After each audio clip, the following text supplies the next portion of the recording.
chapitre 8, un texte très connu, peut-être même que j'ai déjà utilisé par la suite, on découvrira de nouveaux textes, ne vous inquiétez pas, mais pour le thème d'aujourd'hui, il me semblait évident d'utiliser celui-ci, Jean chapitre 8, versets 1 à 11,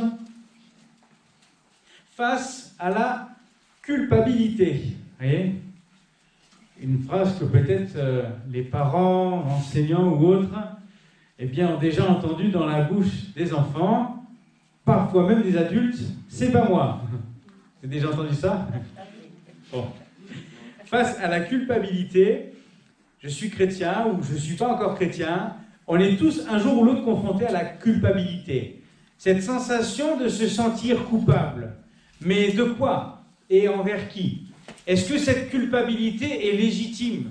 Oui ou non ? Dans quel cas ? C'est des questions auxquelles nous allons tenter de répondre ce matin. Et c'est pourquoi je vous demandais de bien être attentifs. On va donc lire ensemble le texte sur la femme adultère, Jean chapitre 8, versets 1 à 11. La Bible dit « Jésus se rendit à la montagne des Oliviers. Mais dès le matin, il alla de nouveau dans le temple et tout le peuple vint à lui. S'étant assis, il les enseignait. Alors les scribes et les pharisiens amenèrent une femme surprise en adultère.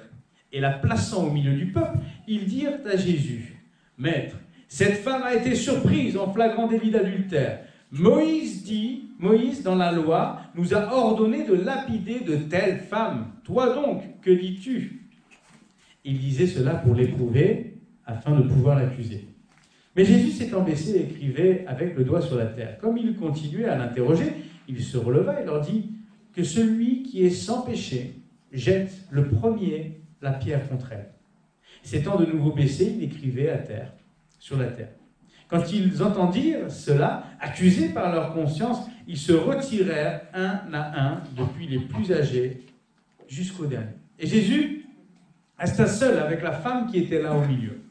Alors, s'étant relevé et ne voyant plus que la femme, Jésus lui dit « Femme, où sont ceux qui t'accusaient ? Personne ne t'a-t-il condamné ?» Elle répondit « Non, Seigneur. » Et Jésus lui dit « Je ne te condamne pas non plus. Va et ne pêche plus. Amen. » Amen. Alléluia. Merci pour ta parole, Seigneur. Remplis-nous de ton esprit. Remplis-moi de ton esprit et donne-moi d'apporter ce que tu veux. Eh bien, enseigner à l'Église et peut-être réconforter, réajuster, reprendre, restaurer dans les cœurs et dans les pensées ce matin. Ta parole est bienfaisante, c'est la nourriture pour notre âme. Elle est donc forcément bonne pour nous. Aide-nous à la prendre et à la saisir et à l'accepter, telle que les Écritures nous enseignent pour le bien-être de notre vie et pour le chemin qui nous mène au salut. Amen. Amen. Voilà, puisque c'est un culte familial, on va prendre un petit moment. J'aimerais faire une sensibilisation et qui va nous permettre de mieux capter peut-être le message ce matin. Donc pour ça, je vais avoir besoin de 3 volontaires. Voilà, donc je vais demander, est-ce qu'il y a un enfant qui voudrait participer ? Attention, je ne vous dis pas en quoi, peut-être qu'après vous regretterez, mais c'est vous que ça regarde. Alors, il y a quelqu'un qui veut participer ? On va demander à Eleanor, c'est ça ? Tu vas venir ? Tu vas passer par les marches là et tu vas te placer devant le pupitre en bois, mais de ce côté-là. Affaire classée, qu'en penses-tu ? Nous voici au tribunal et nous allons donc juger. Tu peux t'avancer jusqu'au pupitre, voilà. Merci de venir à la barre, chère Madame Eleanor. Voilà, vous avez été accusée de certains faits. Donc vous ne savez pas encore quoi, mais l'Église est en train de prendre conscience de ce qui se passe. L'individu, présenté ici, un sans-abri a été arrêté pour le vol d'une carte bleue. Il a utilisé le moyen de paiement pour s'offrir un menu Maxi Best-of, triple cheese, double bœuf, avec une touche de sauce aigre douce, l'édition limitée du moment. Et s'est en plus offert le luxe de le faire livrer chez lui grâce à Deliveroo. Je suis pauvre et j'avais faim, a-t-elle dit. Et alors, vous êtes accusé d'avoir subtilisé une carte bleue et de vous en être servi pour manger parce que vous aviez faim. Donc je vais demander à l'Assemblée qui est ici réunie de voter et je vais demander à ceux qui la considèrent coupable de lever la main. Voilà, vous n'êtes pas enregistré, vous pouvez lever la main autant que vous voulez, sinon ça n'est enregistré que ce que là. Qui la considère coupable, hein? Je vous rappelle, c'est un jeu, n'ayez pas peur. Voilà, très bien. Une partie de l'église lève la main, d'accord? Qui ne la considère pas... Ah, toi, tu es filmé. Qui ne la considère pas coupable, d'accord? Oui, très bien, très bien, très bien, très bien. Alors, ça s'argumente, je ne vais pas interroger tout le monde, mais je peux comprendre, en tout cas entendre une position ou l'autre. Certains ont dit que vous n'étiez pas coupable, mademoiselle Eleanor, et peut-être invoque-t-il le fait que, bon, finalement, c'est pas grand-chose, ça doit représenter l'ordre de 7 ou 8 euros, quelque chose comme ça, le vol, en tout cas le crime qui a été commis, et vous aviez faim, il faut bien se nourrir. Alors, peut-être, certains voudraient relaxer, la condamner, ici, en tout cas, la personne qui est exposée en jugement, ici, aujourd'hui. Est-ce que vous vous sentez coupable, Eleanor? Non, d'accord. Ah, c'est parce que c'est une carte bleue, formidable. Bon, elle a quand même réussi à l'utiliser, hein. Voilà. Merci, Eleanor. Alors, on va observer, parce qu'on a un ordinateur spécial qui scanne les votes en direct. Oui, maman, je vous ai dit, on est à la haute technologie. Alors, du coup, le verdict de l'auditoire, coupable à 24% et non coupable à 76%. Ben, peut-être que vous aurez juste une réprimande. Voilà. Merci beaucoup, Eleanor. Vous pouvez retourner à votre place. Voilà. Je vais demander s'il y a encore des volontaires. Peut-être qu'il y aura moins de mains qui vont se lever. Mathias. Allez, Mathias, il va venir. Voilà, monsieur Mathias. Vous êtes ici, vous savez pourquoi? Vous êtes accusé d'un crime. L'affaire numéro 2, excès de vitesse. L'individu a été arrêté pour excès de vitesse. C'est-à-dire que tu as roulé trop vite. Hein. Le véhicule banalisé de la gendarmerie, une Fiat Panda, n'a pas réussi à rattraper le prévenu au moment du délit, on comprend bien. Retrouvé le lendemain, celui-ci, donc Mathias, s'est justifié des 230 km/h à contresens sur l'autoroute en expliquant qu'il devait amener son épouse à l'hôpital car elle était en train de faire une crise cardiaque. Les médecins l'ont sauvé, c'est tout ce qui compte, a-t-il dit. On va voter. Est-ce que vous pensez qu'il est coupable ou non coupable? Je vais commencer par ceux qui pensent qu'il est coupable. Est-ce que vous pensez qu'il est coupable? Levez la main. Oui. D'accord. Oh, il y a plus de mains qui se lèvent. Mathias, ça sent le roussi pour toi. Qui pense qu'il n'est pas coupable? Ah, il y a des gens indulgents quand même. Il ne faut pas se fier au visage angélicain, hein, d'accord? Pas se laisser, hein. La justice, c'est la justice. Bon. Alors, on a un scanner qui nous a donné le résultat. Voilà. Oh, coupable à 85%. Aïe, aïe, aïe. Et non coupable à 15%. Donc, il va falloir défendre cette affaire-là. Ça va être compliqué. Certains pourraient dire, mais il a sauvé son épouse, est-ce qu'il pouvait la laisser comme ça? Alors, certains ont considéré qu'il était non coupable. D'autres se disent, même alors l'affaire nous dit qu'il n'y a pas eu d'accident, mais c'est vrai, à 230 km/h à contresens, ça aurait pu être très grave. Et c'est une infraction au code de la route, bien entendu. Retrait de permis, plus pas de permis pendant plusieurs années. Mathias, il va falloir marcher à pied. Voilà. Donc, tu vas pouvoir retourner à ta place. Merci beaucoup, Mathias.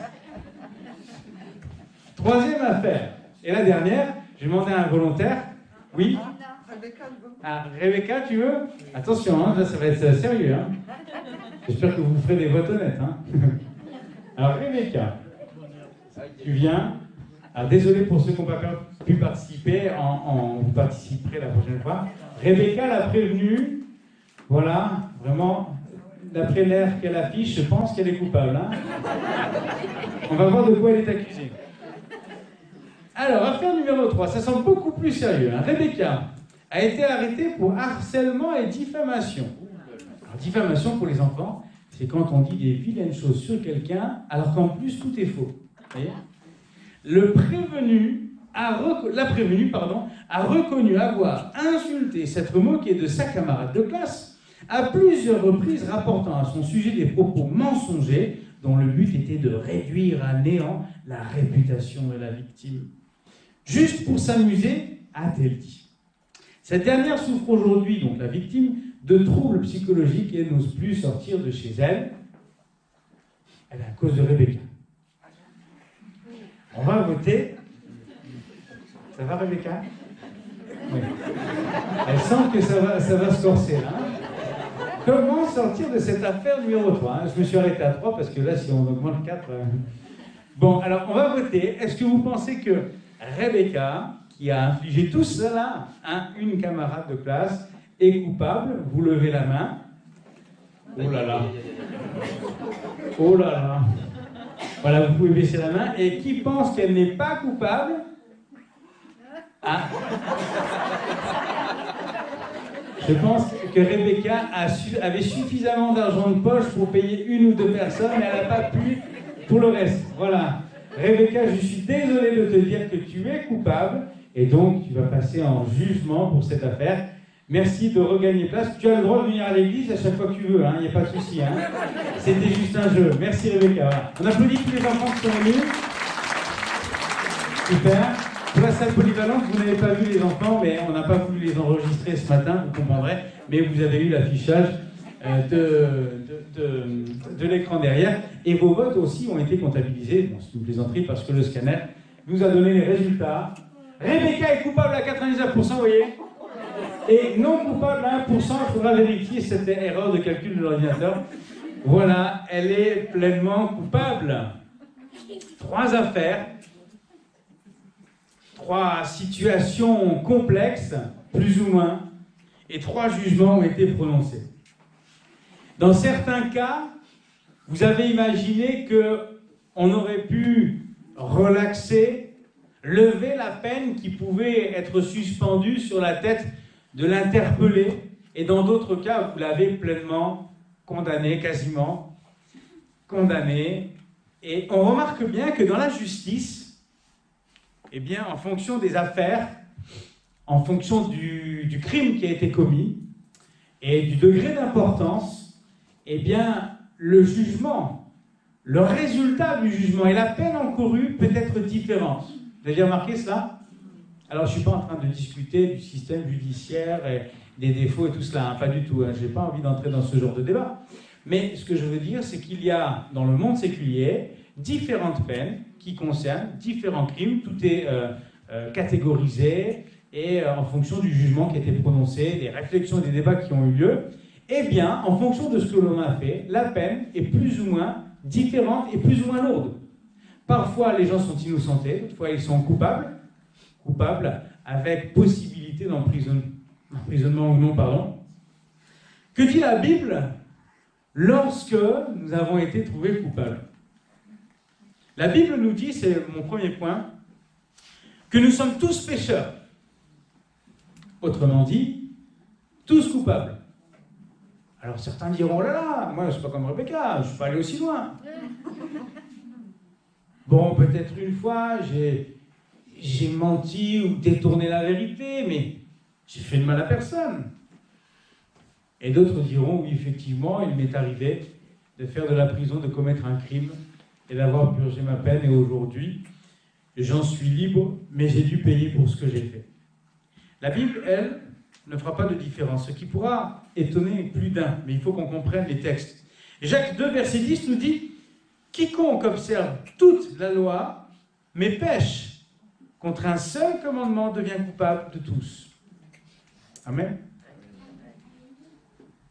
J'ai eu cette discussion avec un ami, un converti, ne comprenait pas que, en fait, une personne qui ait commis plusieurs crimes soit condamnée pour son péché, en tout cas avec la même sentence que celui qui aurait, par exemple, triché sur son compte bancaire, par exemple. Vous voyez ? Il ne comprenait pas que le jugement puisse être le même et que la condamnation, finalement, soit la même. La Bible est claire, le salaire du péché, c'est la mort. Et la Bible dit que si nous ne revenons pas de nos péchés en demandant pardon au Seigneur Jésus-Christ de tout notre cœur, si nous ne pouvons pas trouver le salut. Et la destinée, eh bien, c'est l'étang de feu, c'est le feu de la géhenne. Et cet ami-là ne comprenait pas cela. Mais la Bible dit, eh bien, tu peux observer toute la loi, obéir à tous les commandements. Mais si tu t'en détournes d'un, et si tu pêches, alors tu dois être condamné. C'est ce que dit la parole de Dieu. Pensez au jeune homme riche, qui toute sa vie observe tous les commandements, la parole de Dieu, il dira à Jésus-Christ, et il lui manquait une chose, c'est de se libérer de ses biens, des biens terrestres, pour pouvoir suivre pleinement Jésus-Christ. Il avait tout fait comme il fallait. Il lui manquait une seule chose. Et l'amour de l'argent, l'amour des biens, eh bien, était pour lui plus important. Il est reparti tout triste. La Bible nous dit aussi, c'est dans Romains 3, et je vous conseille de lire le Romains chapitre 3 à la maison, parce que tout le chapitre parle de cette thématique, et je vous ai sélectionné 3 versets. La Bible nous rappelle dans Romains 3 que nous sommes tous pécheurs. Regardez, verset 10. Selon qu'il est écrit, il n'y a point de juste, pas même un seul.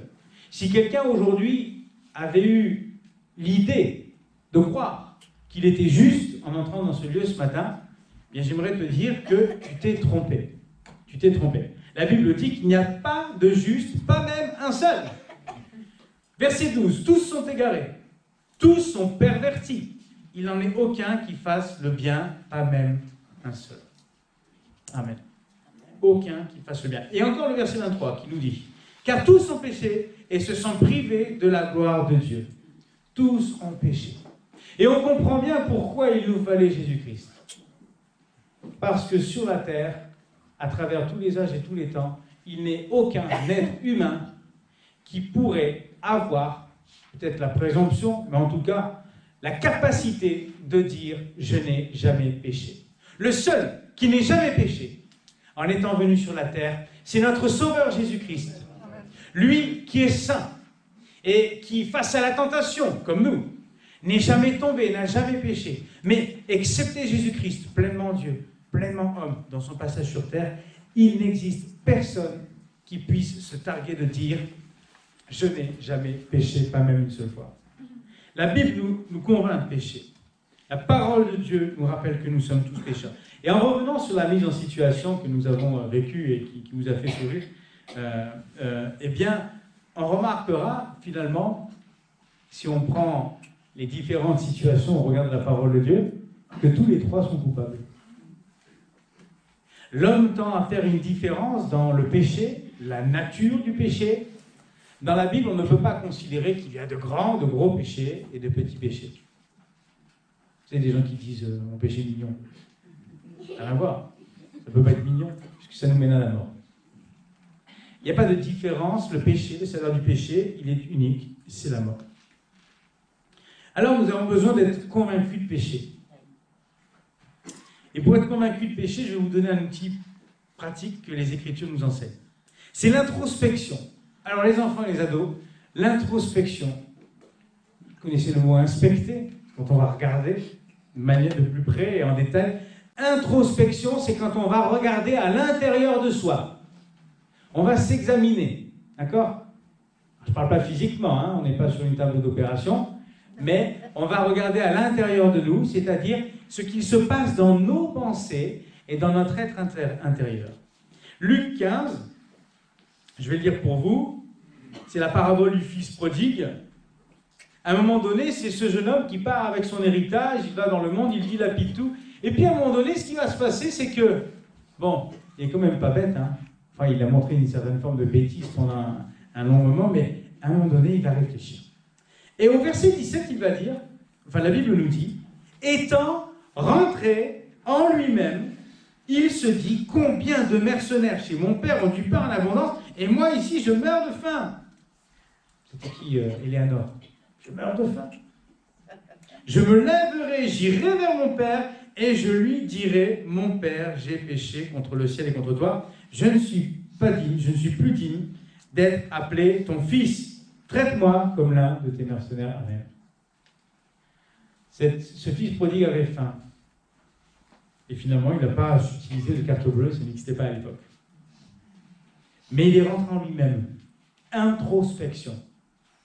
Il est rentré en lui-même, il a pris conscience de l'état de sa vie. Et il a dit, mais j'ai péché. J'ai fauté, je me suis trompé. J'ai pris un chemin que mon père ne voulait pas que je prenne. Et aujourd'hui, le résultat est que je suis dans la boue à manger ce que les cochons mangent, et même, il ne le mange pas, enfin, il aurait aimé manger ce que les cochons mangent. C'est le texte qui nous le dit.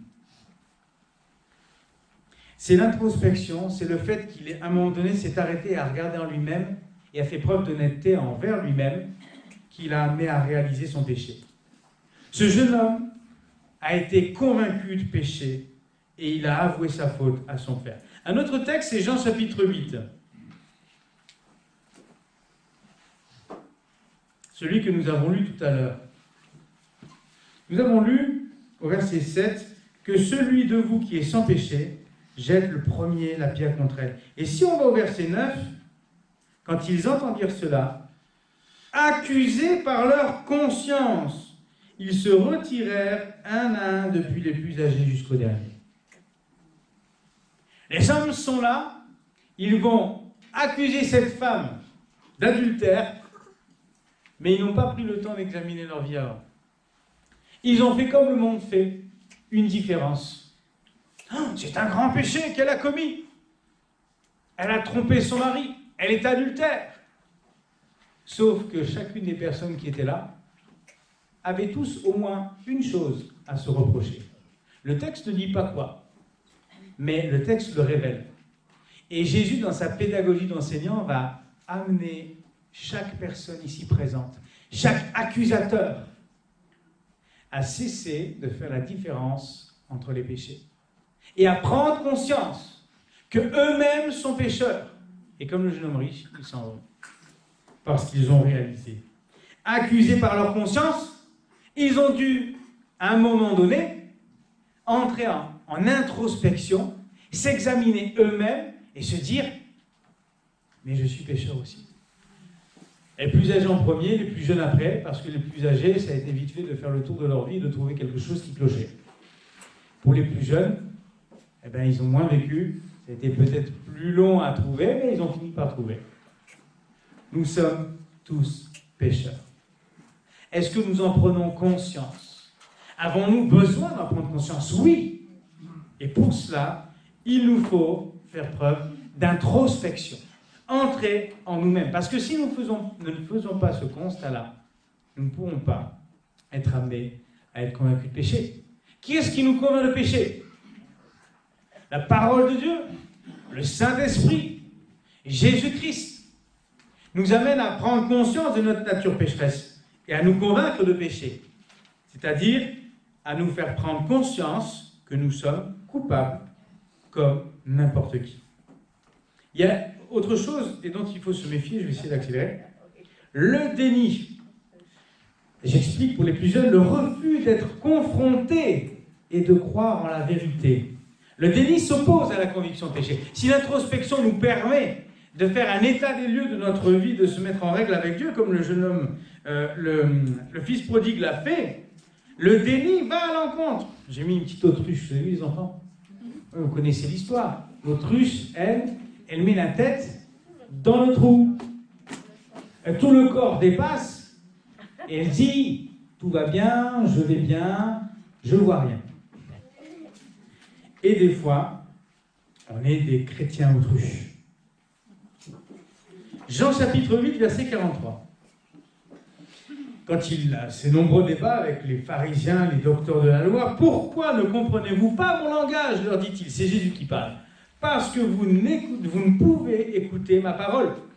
Vous avez pour père le diable et vous voulez accomplir les désirs de votre père. Il a été meurtrier dès le commencement et il ne se tient pas dans la vérité parce qu'il n'y a pas de vérité en lui. Lorsqu'il profère le mensonge, il parle de son propre fond, car il est menteur et le père du mensonge. » Oui, le mensonge est un péché. 45. « Et moi, parce que je dis la vérité, vous ne me croyez pas. Qui de vous me convaincra de péché? Si je dis la vérité, pourquoi ne me croyez-vous pas ?» Jésus n'a jamais péché. Et il lance ce défi, cette question rhétorique. Il dit, qui de vous me convaincra de péché? Qui est capable de pointer Jésus-Christ du doigt en disant il est pécheur? Certains l'ont fait. Regardez son jugement, son accusation. Quand il est dans le temple et que là, eh bien, les hauts du Sanhédrin vont le regarder et vont dire il est coupable, il a dit qu'il était le roi des Juifs, il a dit qu'il restaurerait le temple, il a dit tant d'autres choses. Tout ce qu'il a dit, tout ce que Jésus a dit était la vérité. Les hommes n'ont pas voulu le croire et ils l'ont accusé et ils l'ont rendu coupable. Lui qui pourtant ne l'était pas. Dans la Bible, convaincre, c'est elenko en grec. Il y a plusieurs définitions possibles, il y en a deux qui m'intéressent ce matin, c'est condamner et réfuter. Généralement avec une suggestion de honte pour la personne accusée. Quand je suis convaincu de péché, La première fois où je prends conscience de ma nature pécheresse, je ne connaissais pas Jésus-Christ, j'entends la parole de Dieu, et tout d'un coup, je prends conscience du péché qui habite en moi. Eh bien, frères et sœurs, le jour, si cela est déjà arrivé dans vos vies, et si ce n'est pas encore arrivé, vous le vivrez. Le jour où vous avez été convaincu de péché, il y a, je le pense, nécessairement un sentiment de honte qui a dû accompagner cette prise de conscience dans vos cœurs. Parce qu'on ne peut pas être convaincu de péché sans prendre conscience de la gravité du péché dans nos vies et de la honte à laquelle cela nous expose. Oui, j'ai péché. Oui, je reconnais. Vous imaginez ce fils prodigue?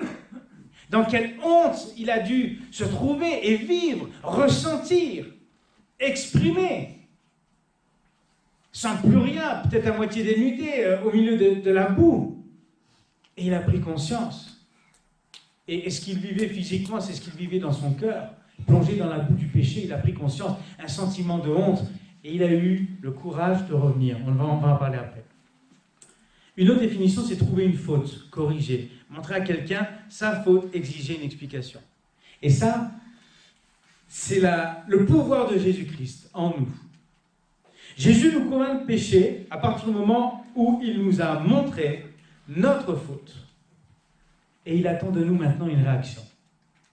Je suis convaincu de péché lorsque Jésus a mis en évidence et en lumière ce qui n'allait pas en moi. Devrions-nous craindre le regard de Jésus-Christ dans nos vies?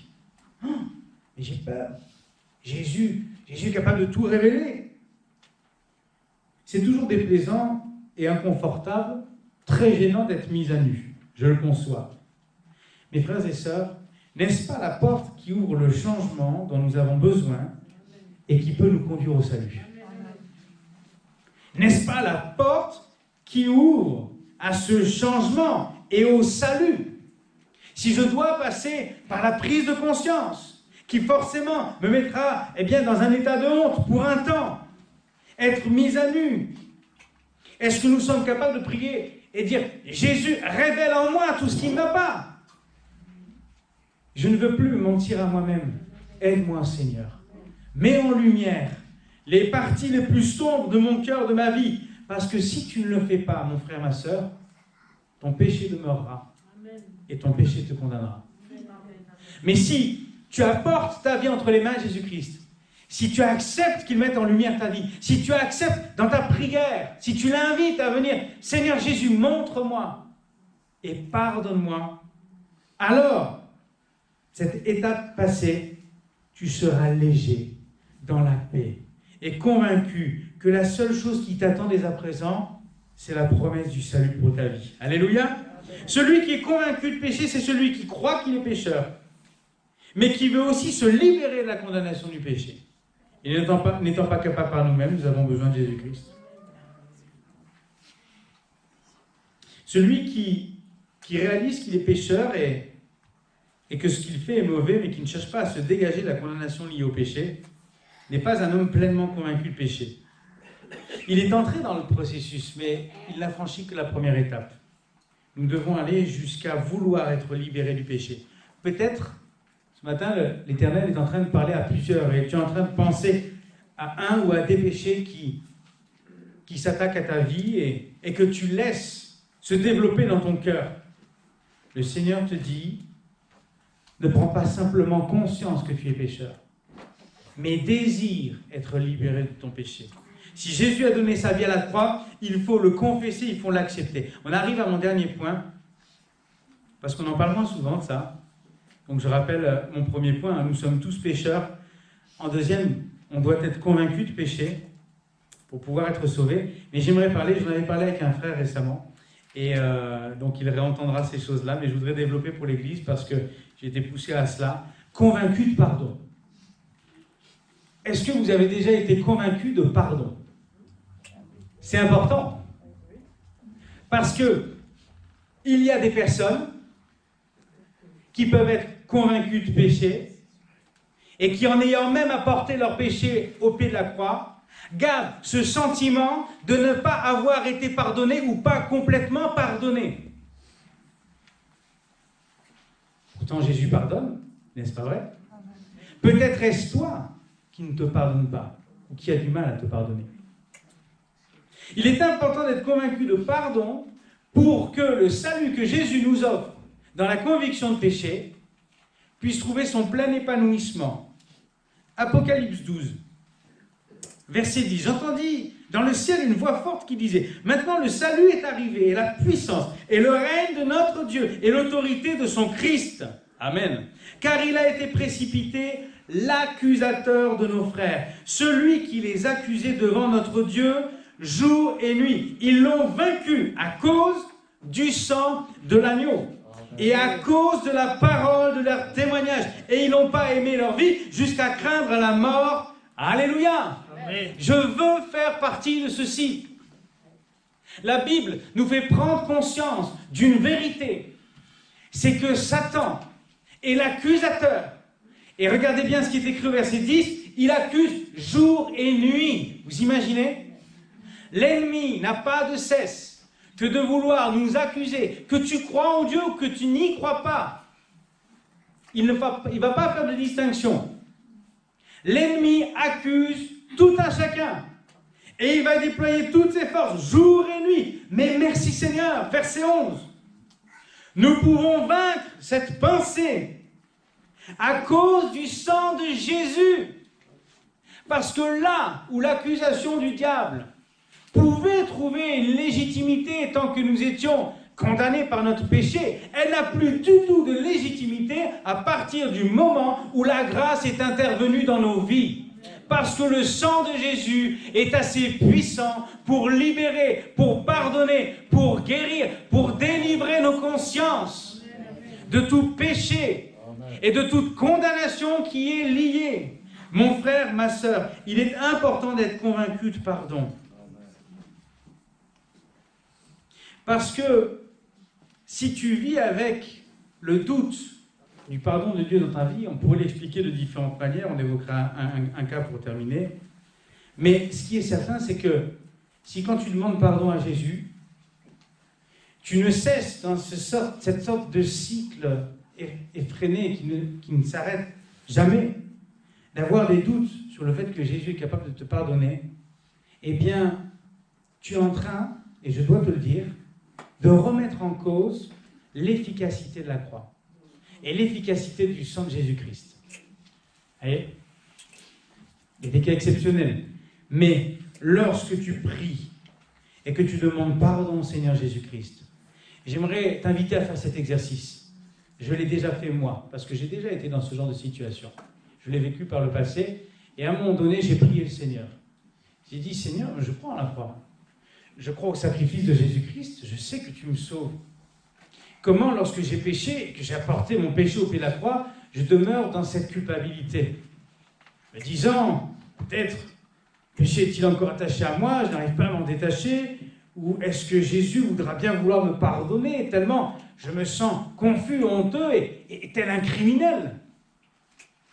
Mais qui sommes-nous pour décider par nos pensées de la position ou de l'avis de Jésus vis-à-vis de nous? Et Jésus a été sacrifié, la Bible dit, Jean 3,16, car Dieu a tant aimé le monde qu'il a donné son Fils unique, afin que quiconque croit en lui ne périsse point, mais qu'il ait la vie éternelle. C'est la vérité, alléluia. Et tu te dois, dans la prière, et de combattre et de refuser l'accusation de l'ennemi. Si tu as pleinement demandé pardon pour ton péché, alors reçois le pardon. Alléluia. Sois convaincu de pardon. Parce que si tu n'en es pas convaincu, tu peux mettre en doute. Et ce que j'ai fait dans ma prière, je dis, Seigneur, je suis convaincu de péché, maintenant convainc-moi de pardon. Je veux pouvoir sortir de ma prière, je dis, Seigneur, tu vois ce péché-là, et porte sur ma conscience, il est lourd, je m'en sens captif et prisonnier, vous savez très certainement de quoi je parle. J'ai dit, Seigneur, convainc-moi de pardon. J'ai prié pour avoir le cœur libre. Et puis j'ai dit Amen. Et dans les instants qui ont suivi, les jours, les heures, je me suis rendu compte que lorsque je repensais à ce péché que j'avais délaissé au pied de la croix, je me sentais tout à fait léger. J'avais plus ce poids redondant de la culpabilité qui revenait sans cesse en moi, et j'ai dit merci Seigneur, parce que j'avais besoin de cela.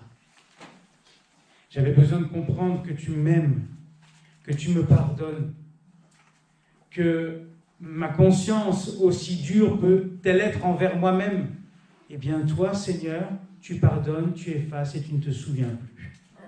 Et j'ai besoin de ressentir, de vivre ce sentiment que Jésus a envers tous ceux qui se repentent. Il nous libère, il nous affranchit. C'est la Bible qui le dit. Jean chapitre 8, verset 36. Vous le connaissez bien, je l'ai déjà cité. Si donc le Fils, Jésus, vous affranchit, vous serez réellement libre. Si le Fils vous affranchit, vous serez réellement libre. Je ne peux pas dire Jésus m'a pardonné et continuer à vivre dans la captivité comme quelqu'un d'esclave. La Bible dit que si c'est Jésus qui me pardonne, alors je suis libre. Prenons conscience de cette parole et qu'elle s'inscrive dans nos cœurs et qu'elle se manifeste. Frères et sœurs, pratiquons la parole. Déjà en respectant les commandements, mais aussi en vivant les versets qui y sont écrits. Est-ce que tu vis ce verset dans ta vie? Le Fils t'a affranchi. Est-ce que tu es réellement libre? Demande cette liberté à Christ, parce qu'il est le seul à pouvoir la donner. Je terminerai avec un verset. Jean chapitre 8, verset 36, on l'a lu tout à l'heure. Et quand il dit à cette femme pécheresse, où sont tes accusateurs? Eh bien, cette femme répondra, elle répondit, non Seigneur, enfin, est-ce qu'ils t'ont accusé? Et Jésus lui dit, je ne te condamne pas non plus. Va et ne pêche plus. Je terminerai avec cette pensée. Il est important d'être clair à ce sujet. Je crois, j'aurais pu en dire beaucoup plus. Pardonnez-moi si c'est succinct, mais je pense que c'est nécessaire. La culpabilité peut trouver une légitimité en toi, dans un cas que je vais illustrer. La culpabilité peut s'inscrire dans ton cœur et à titre légitime si tu pèches continuellement. Si tu as conscience d'une vie de pécheur ou d'une vie de pécheresse et que tu ne fais rien pour te libérer de cela, c'est-à-dire que tu ne vas pas à la croix pour demander pardon. Si tu as conscience de ton péché, je le disais tout à l'heure, il fallait demander aussi le pardon au Seigneur Jésus-Christ. Si tu as conscience de ton péché, que celui-ci est redondant et que tu ne cherches en aucun cas à t'en libérer, et que tu as ce sentiment de culpabilité, je ne pourrais pas t'aider, mon frère, ma soeur. Personne ne pourra t'aider. Parce que cette culpabilité, elle est légitime. Tu as choisi à ce que le péché s'installe dans ta vie, et tu ne fais rien pour lutter contre cela. Mais, si tu dis non au péché dans ta vie, il n'y a plus aucune raison pour que la culpabilité s'accroche à toi, sans jamais te laisser. Si tu dis non au péché dans ta vie, il n'y a plus aucune raison pour que la culpabilité s'attache à ton cœur et à tes pensées. Même si ce que tu as fait ou commis fait partie, aux yeux des hommes, des plus grands crimes du monde et de l'humanité. Il faut prendre position face à la culpabilité. Dis non au péché et demande à Jésus de te convaincre de pardon si tu as tout apporté au pied de la croix.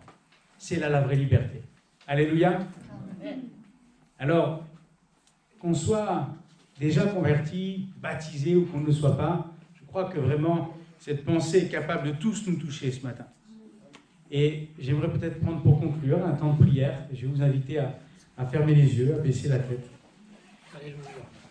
Et on va prier ensemble parce que je suis persuadé que plusieurs sont entrés dans ce lieu ce matin, comme plusieurs dimanches déjà, avec un poids, non pas celui des épreuves, ce n'est pas la thématique de ce matin, mais celui de la culpabilité liée au péché. Tu vas faire l'examen de ta vie. Je m'adresse à toute l'Église, je demande à chacun de fermer les yeux et de baisser la tête. Tu vas faire maintenant l'examen de ta vie. Tu vas réaliser une introspection de ta propre vie. Et tu vas essayer de déceler les péchés qui sont attachés à toi et auxquels tu te livres. Après cet examen de conscience, tu vas dans une prière tout à fait silencieuse apporter ce péché, ces péchés au pied de la croix. et tu vas demander au Seigneur Jésus-Christ de te pardonner et de te convaincre du pardon qu'il instaure dans ta vie. Laissez un temps de prière, un temps silencieux, pour que chacun puisse s'exprimer dans son cœur.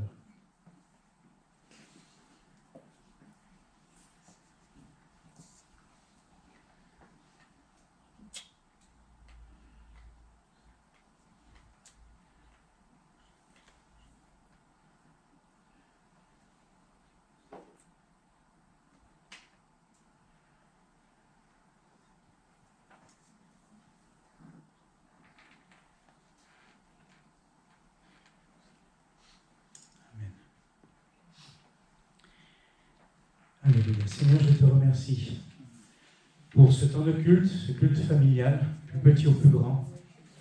Eh bien, Seigneur, nous voulons prendre conscience que dans notre nature pécheresse, nous étions condamnés. Mais en Jésus-Christ et dans le sang de Jésus-Christ, le sang de l'agneau, comme le texte le dit, nous avons obtenu la pleine liberté.